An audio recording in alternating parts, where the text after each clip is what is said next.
Halo teman-teman, kenalkan saya Hanya Zanatul Ikhlas. Saya Harmila Sari.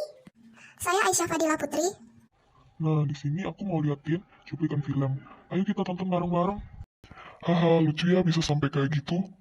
Nah, perilaku itu disebut gangguan somatoform. Nah, kalian pasti penasaran kan apa itu somatoform? Dan juga kita juga akan membahas tentang gangguan disosiatif. Silakan simak baik-baik. Assalamualaikum warahmatullahi wabarakatuh.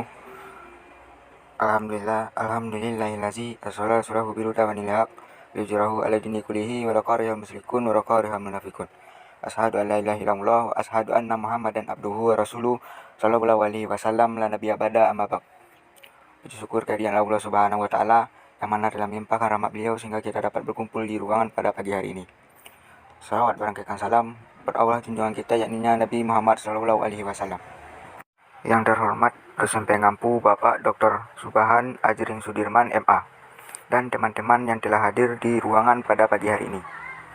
Baiklah, sebelum masuk ke judul diskusi kita pada pagi hari ini, saya akan memperkenalkan nama-nama kelompok 3. Harmila Sari, saya sendiri Hanes Zanatul Ikhlas, dan Aisyah Fadila Putri.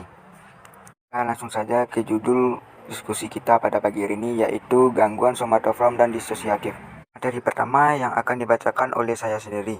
Gangguan somatoform. Gangguan somatoform adalah kelainan psikologis yang ditandai dengan adanya sekumpulan keluhan fisik yang tidak menentu. Namun keluhan ini tidak tampak saat individu tersebut melakukan suatu pemeriksaan fisik. Penyebab somatoform. Biasanya gangguan somatoform ini muncul karena seorang individu merasakan stres yang berkelebihan dan banyak pikiran. Gejala somatoform. Biasanya penderita gangguan somatoform mengalami keluhan tentang gejala fisik yang berulang. Akan tetapi biasanya hasil pemeriksaan medis yang didapatkan adalah negatif. Dan juga sudah dijelaskan oleh dokter bahwa tidak ditemukan kelainan fisik yang menjadi keluhan bagi si penderita somatoform tersebut. Gangguan fisik yang biasa dirasakan seperti merasakan sakit pada dada, merasakan sakit pada punggung, merasakan lelah, merasakan pusing, dan juga merasa tidak enak badan. Selanjutnya yaitu penanganan gangguan somatoform. Yang pertama yaitu melakukan terapi kognitif. Melakukan terapi ini dapat digunakan untuk mengatasi ketakutan. Yang kedua yaitu melakukan terapi hipnosis. Yang ketiga, melakukan terapi keluarga. Melakukan terapi ini dapat digunakan untuk membantu mengubah jaringan hubungan yang bertujuan untuk membantu usaha untuk menjadi lebih mandiri. Yang keempat yaitu memberikan obat-obatan kepada si penderita gangguan somatoform. Materi selanjutnya yaitu gangguan disosiatif. Gangguan disosiatif ini juga sering disebut atau lebih dikenal dengan gangguan kepribadian ganda. Gangguan disosiatif ini merupakan gangguan yang ditandai dengan adanya suatu kekacauan atau perubahan terkait dari fungsi kesadaran, memori, dan identitas individu. Penyebab gangguan disosiatif. Gangguan disosiatif biasanya disebabkan oleh trauma masa lalu. Trauma ini biasanya bisa seperti pelecehan seksual, penyiksaan fisik, bahkan trauma di masa kecil, yang mana menimbulkan kecemasan yang luar biasa akibat munculnya ingatan yang menyakitkan.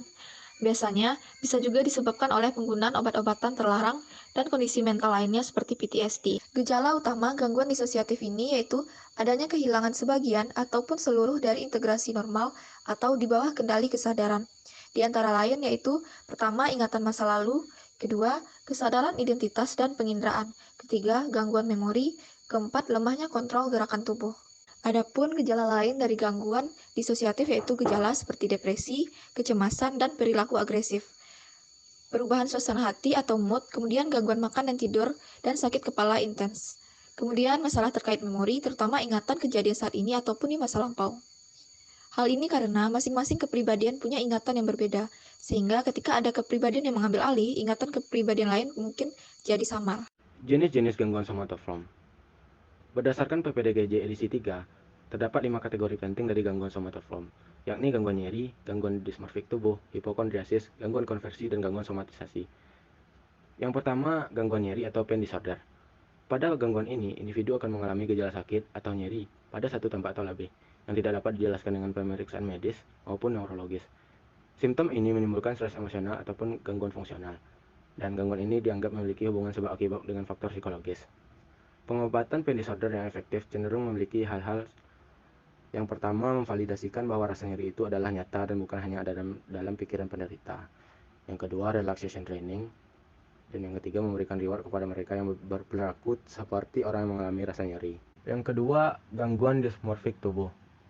Gangguan di mana seseorang dipenuhi kekhawatiran dengan kerusakan penampilan yang hanya dalam bayangannya atau dilebih-lebihkan. Pada gangguan dismorfik tubuh, individu diliputi dengan bayangan mengenai kekurangan dalam penampilan fisik mereka. Biasanya beberapa individu yang mengalami gangguan ini secara kompulsif akan menghabiskan berjam-jam setiap harinya untuk memperhatikan kekurangannya dengan berkaca di cermin. Yang ketiga adalah hipokondriasis. Hipokondriasis adalah suatu gangguan somatoform di mana individu terpreokupasi ketakutan mengalami suatu penyakit serius yang menetap dalam diri individu yang terlepas dari kepastian medis yang menyatakan sebaliknya. Hipokondriasis seringkali muncul bersama dengan gangguan ansietas dan mood yang mengarahkan beberapa peneliti untuk berpikir bahwa hipokondriasis bukan merupakan gangguan tersendiri, namun suatu simptom berbagai gangguan lain. Secara umum, pendekatan kognitif behavioral terbukti efektif untuk mengurangi berbagai masalah hipokondriasis. Terapi kognitif behavioral dapat ditunjukkan untuk merestrukturisasi pemikiran pesimistik. Selain itu, penanganan dapat mencakup beberapa strategi seperti mengarahkan perhatian selektif pasien ke simptom-simptom fisik dan tidak mendorong pasien untuk mencari kepastian medis bahwa ia tidak sakit. Selanjutnya adalah gangguan konversi. Menurut DSM-4, Kaplan, Sedok, dan Grip adalah gangguan dengan karakteristik munculnya satu atau beberapa simptom neurologis yang ada. Fauziah Widuri tahun 2005. Gangguan konversi adalah simptom-simptom yang mempengaruhi fungsi sensorik atau motorik yang mengindikasikan suatu penyakit yang terkait dengan kerusakan neurologis atau sejenisnya, seperti hilangnya penglihatan atau kelumpuhan secara tiba-tiba, walaupun organ-organ tubuh dan sistem saraf dalam kondisi baik. Dan yang terakhir adalah gangguan somatisasi. Gangguan dengan karakteristik berbagai keluhan atau gejala somatik yang tidak dapat dijelaskan secara adekuat dengan menggunakan hasil pemeriksaan fisik maupun laboratorium. Perbedaan antara gangguan somatisasi dengan gangguan somatoform adalah banyaknya keluhan dan banyaknya sistem tubuh yang terpengaruh. Gangguan ini sifatnya kronis, muncul selama beberapa tahun dan terjadi sebelum usia 30 tahun, dan berhubungan dengan stres psikologis yang signifikan dalam kehidupan sosial dan pekerjaan, serta perilaku mencari pertolongan medis yang berlebihan. Ada beberapa terapi untuk gangguan somatisasi. Yang pertama, terapi kognitif. Terapi ini dapat digunakan untuk mengatasi ketakutan. Selanjutnya, terapi keluarga dapat digunakan untuk membantu mengubah jaringan hubungan yang bertujuan membantu usaha untuk menjadi mandiri. Selanjutnya, training asersi dan keterampilan sosial. Terapi ini digunakan untuk melatih secara efektif melakukan kontak sosial seperti mendekati dan memulai perbincangan dengan orang lain, mempertahankan kontak mata, memberikan pujian, menerima kritik, dan mengajukan permintaan. Dokter pun berperan untuk meminimalkan penggunaan berbagai tes diagnostik dan pemberian obat, mempertahankan kontak dengan pasien terlepas dari pasien mengeluhkan suatu penyakit atau tidak. Dan yang terakhir adalah biofeedback, yaitu mencakup pengendalian terhadap proses psikologis, di mana efektif mengurangi berbagai pikiran yang merusak pada para pasien yang menderita gangguan somatoform. Jenis-jenis gangguan disosiatif. Yang pertama, gangguan depersonalisasi sampai derealisasi. Terjadi ketika seseorang merasa terlepas dari tubuh dan pikirannya sendiri. Yang kedua, gangguan identitas disosiatif atau gangguan kepribadian ganda. Kondisi ini ditandai dengan adanya dua atau lebih kepribadian. Selanjutnya, amnesia disosiatif yang ditandai dengan melupakan informasi pribadi dan ingatan yang akan peristiwa tertentu. Gangguan disosiatif terdiri dari 4 macam. Yang pertama, amnesia disosiatif, fugu disosiatif, gangguan depersonalisasi, dan gangguan identitas disosiatif. Masuk ke amnesia disosiatif adalah hilangnya memori setelah kejadian yang penuh stres. Seseorang yang menderita gangguan ini tidak mampu mengingat informasi pribadi yang penting. Amnesia disosiatif lebih berisiko terjadi pada orang-orang yang pernah mengalami kejadian traumatis. Amnesia disosiatif ditandai dengan hilangnya daya ingat, biasanya mengenai kejadian-kejadian penting. Yang kedua yaitu fugu disosiatif. Hilangnya memori yang disertai dengan meninggalkan rumah dan menciptakan identitas baru. Dalam fugu disosiatif, hilangnya memori lebih besar dibanding dalam amnesia disosiatif. Orang yang mengalami fugu disosiatif tidak hanya mengalami amnesia total, namun tiba-tiba meninggalkan rumah dan beraktivitas dengan menggunakan identitas baru. Meskipun penyebab fugu disosiatif ini adalah trauma psikologis yang parah dan nyata, namun gejalanya sulit dikenali karena seseorang yang menderita fugu disosiatif memiliki perilaku yang normal. Meskipun memiliki perilaku yang normal, namun secara mental dan fisik, mereka melakukan usaha untuk melarikan diri dari lingkungan yang dirasa mengancam dan sudah tidak dapat ditoleransi. Adapun gejala perilaku fugu disosiatif adalah yang pertama, mengalami kebingungan. Selanjutnya, tiba-tiba tidak muncul di kantor atau menghindari tempat yang sering dikunjungi. Yang ketiga, kehilangan memori autobiografi peristiwa dalam hidup. Yang keempat, pelepasan dari emosi diri sendiri, mengalami stres berat di tempat kerja. Selanjutnya, kebingungan identitas diri, depresi dan merasa cemas, tidak dapat mengenali orang terdekat dan pergi atau melakukan perjalanan ke tempat yang tidak biasa. 3. Gangguan depersonalisasi. Suatu kondisi di mana persepsi atau pengalaman seseorang terhadap diri sendiri berubah. Dalam gangguan depersonalisasi, yang umumnya dipicu oleh stres, individu secara mendadak kehilangan rasa diri mereka. Para penderita gangguan ini mengalami pengalaman sensori yang tidak biasa. Misalnya ukuran tangan dan kaki mereka berubah secara drastis, atau suara mereka terdengar asing bagi mereka sendiri. Penderita juga merasa berada di luar tubuh mereka, menatap diri mereka sendiri dari kejauhan. Terkadang mereka merasa seperti robot, atau mereka seolah bergerak di dunia nyata. Dan yang terakhir, gangguan identitas disosiatif. Suatu kondisi di mana seseorang memiliki minimal 2 atau lebih kondisi ego yang berganti-ganti, yang satu sama lain bertindak bebas. Menurut DSM-4, diagnosis gangguan disosiatif dapat ditegakkan bila seseorang memiliki sekurang-kurangnya 2 kondisi ego yang terpisah atau berubah-ubah, kondisi yang berbeda dalam keberadaan, perasaan dan tindakan yang satu sama lain tidak saling mempengaruhi dan muncul serta memegang kendali pada waktu yang berbeda.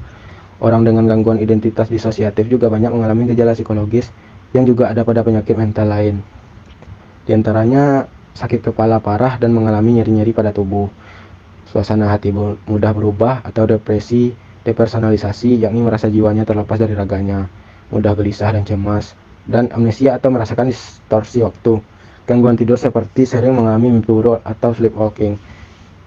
Selanjutnya cenderung memiliki gangguan makan, halusinasi, yakni persepsi palsu terhadap sesuatu seperti mendengar suara yang sebenarnya tidak ada. Timbul masalah seks seperti gairah seks menurun. Selanjutnya penggunaan obat-obat terlarang. Dan yang terakhir keinginan melukai diri, dan hampir 70% orang dengan sleep disorder pernah melakukan percobaan bunuh diri. Penyebab utama dari gangguan identitas disosiatif adalah pernah mengalami peristiwa traumatis. Sekitar 90% orang dengan kondisi ini pernah memiliki riwayat kekerasan seksual maupun emosional parah. Peristiwa traumatis juga bisa terkait dengan kecelakaan, bencana alam seperti gempa bumi, tsunami, tanah longsor, atau perang. Berikut penanganan dari gangguan disosiatif. Yang pertama yaitu terapi perilaku kognitif, di mana terapi kognitif ini bertujuan untuk membuat orang dengan disosiatif lebih mengenal dirinya sendiri. Terapi ini akan membantu orang dengan gangguan disosiatif untuk mengidentifikasi diri sendiri dan semua masalah yang dimilikinya. Kemudian psikoterapi, di mana psikoterapi ini bertujuan untuk menyatukan berbagai kepribadian yang ada hingga menjadi satu kepribadian yang utuh lagi. Proses pengobatan ini biasanya memakan waktu bertahun-tahun, sehingga butuh komitmen dan keinginan kuat untuk sembuh dari pengidapnya. Metode pengobatan psikoterapi juga dapat membantu pengidap gangguan disosiatif dalam menghadapi trauma yang menjadi penyebabnya. Selanjutnya yaitu terapi keluarga. Terapi ini membutuhkan kehadiran dan dukungan penuh dari keluarga ataupun orang terdekat dengan pengidap.